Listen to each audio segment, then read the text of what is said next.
आज का दिन बहुत महत्वपूर्ण है देश के लिए, बंगाल के लिए। इसलिए प्रधानमंत्री का इच्छा था नया सरकार रविंद्र जयंती का दिन अपना कार्यकाल शुरू करे।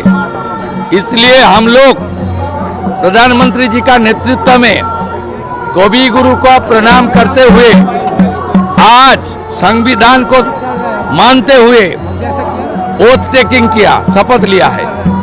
और उसका बाद मेरा सरकारी कार्यक्रम ये जोड़ा साको से हुआ है, कवि गुरु को प्रणाम करके माल्यार्पण कर। So it's a very big day for the people of West Bengal. They have given us this mandate.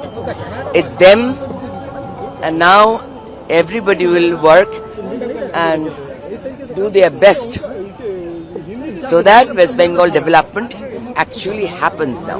आज रविंद्र जयंती का दिन है और उसके उपलक्ष्य में कार्यक्रम रखा गया है। रविंद्र संगीत भी हर जगह बज रहा है, तो बीजेपी को कहा गया था कि बाहरी पार्टी है, तो क्या ये साबित करने की एक तरह से कोशिश है? ये कोई साबित करने की बात नहीं है। डॉक्टर श्यामा प्रसाद मुखर्जी की भूमि को अगर आप बोलना चाहते कि वो बाहर के पार्टी हैं, तो इसके जैसा ये इसका क्या जवाब दिया जाए, बोलिए तो। मम्मा भरोसा माने कौन?